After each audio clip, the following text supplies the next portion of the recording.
दोस्तों अगर आप भी सूर्य कुमार यादव को एक अच्छा खिलाड़ी मानता है तो वीडियो को लाइक कीजिए। दोस्तों शुरू हो चुका है भारत बनाम वेस्ट इंडीज का 5वां और इस सीरीज का डिसाइडर अंतिम T20I मुकाबला।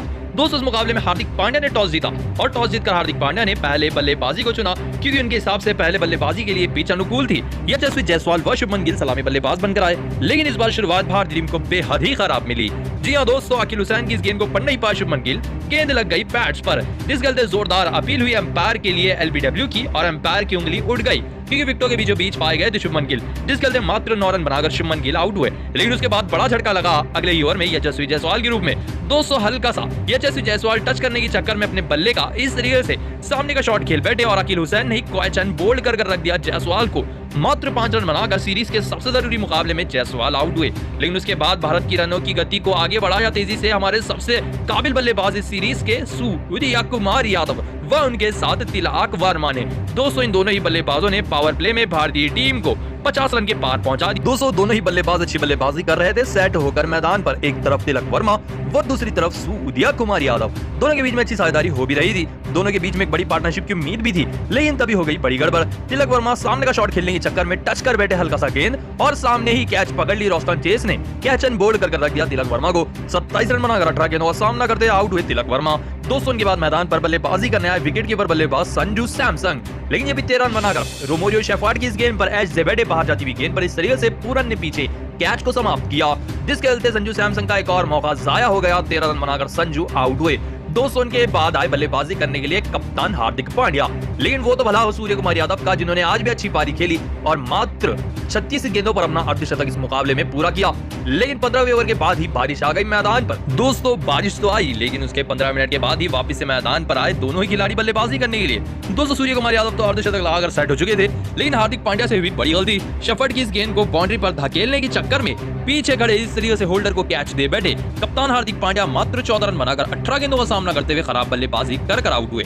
दोस्तों सूर्य कुमार यादव 61 रन पर खेल रहे थे और अंतिम 2 ओवर बचे थे, तभी ये भी बड़ी गलती कर बैठे। होल्डर की एक गेंद उनके दोनों ही पैरों के बीचों बीच लग गई, जिस गलते LBW आउट हुए। 61 रन बनाकर 45 गेंदों का सामना करते सूर्य आउट हुए। उनके ठीक बाद अगले ओवर में अर्शदीप भी आते ही बोल्ड हुए। इस तरीके से 200 विकेटों की लड़ी लग गई, रनों की गति रुक सी गई। 8 रन बनाकर अर्शदीप आउट हुए।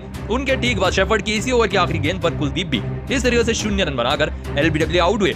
दोस्तों अंत में अक्षर पटेल ने इस मुकाबले में 13 रनों की नाबाग पारी खेली, जिस गलते से मुकाबले को 161 रन पर ही रोक दिया गया क्योंकि वापस से बारिश आई। 2 गेंदें बाकी थी, लेकिन भारतीय टीम 161 रन बना चुकी थी 8 विकेट के नुकसान पर। लेकिन दोस्तों भारतीय टीम के सूर्य की बल्लेबाजी को 10 कितने नंबर देंगे? तो भारतीय टीम ने जीत लिया है 4था T20I मुकाबला वेस्ट इंडीज के खिलाफ। दोस्तों समरी की अगर हम बात करें तो बल्लेबाजी करते वेस्ट इंडीज की तरफ से शिमरॉन हेटमायर की 61 रनों की ताबड़तोड़ पारी के चलते वेस्ट इंडीज की टीम ने 178 रन लगा दिए थे 8 विकेट के नुकसान पर। ऐसे में इतने रन के लक्ष्य को पीछा करने उतरी भारतीय टीम।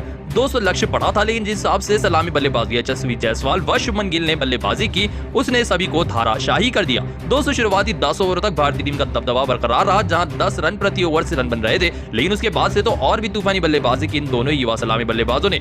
दोनों ही बल्लेबाजों ने अपना अर्धशतक पूरा किया। देखते ही देखते 150 रनों की शतक की साझेदारी हो गई सलामी बल्लेबाजों के बीच में। अंत में मात्र 14 रन दूर थी भारतीय टीम जीत से, वो भी 4 ओवर बाकी रखकर। तो वहीं शुभमन गिल 77 रन बनाकर आउट हुए, लेकिन उसके बाद भी यशस्वी जायसवाल ने बल्लेबाजी की, 84 रनों की धाकड़ पारी खेल 51 गेंदों का सामना करते हुए 17वें ओवर में ही भारतीय टीम 9 विकेटों से जीत मिल गई।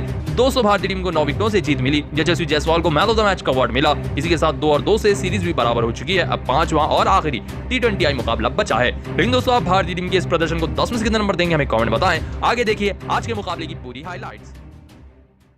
दोस्तों शुरू हो चुका है भारत बनाम वेस्ट इंडीज का 4था T20I मुकाबला डोमिनिका के मैदान पर। दोस्तों इस मुकाबले में वेस्ट इंडीज ने टॉस जीता। टॉस जीतकर पहले बल्लेबाजी को चुना वेस्ट इंडीज की टीम ने, जिसके चलते इस मुकाबले में ब्रैंडन किंग व काइल मेयर सलामी बल्लेबाज बनकर आए। लेकिन शुरुआत इस बार वेस्ट इंडीज की खराब रही। बाहर जाती हुई गेंद को छेड़ बैठे काइल मेयर्स अर्शदीप सिंह की गेंद पर एज देकर पीछे खड़े संजू सैमसन को कैच दे बैठे। इस तरीके से काइल मेयर्स 17 रन बनाकर 7 गेंदों का सामना करते आउट हुए। दोस्तों उनके बाद ब्रैंडन किंग कुछ अच्छे शॉट्स लगा ही रहे थे मैदान पर, तभी अर्शदीप सिंह की इस बाहर जाती हुई गेंद पर इस तरीके से अपने बल्ले कैच दे बैठे स्लिप में खड़े थे कुलदीप यादव, जिन्होंने इस तरीके से शानदार कैच को समाप्त किया, जिस गलते से मुकाबले में ब्रैंडन किंग 18 रन बनाकर 16 गेंदों का सामना करते आउट हुए। दोस्तों उनके बाद इस मुकाबले के सबसे बड़े बल्लेबाज आए निकोलस पूरन। अपनी दूसरी ही गेंद पर कुलदीप यादव की बड़ा शॉट खेल बैठे निकोलस पूरन बाउंड्री पर तैनात थे सूर्या, जिन्होंने शानदार कैच को समाप्त किया। सबसे बड़ी विकेट मिली निकोलस पूरन की भारतीय टीम को, जो कि मात्र 1 रन बनाकर आउट हुए।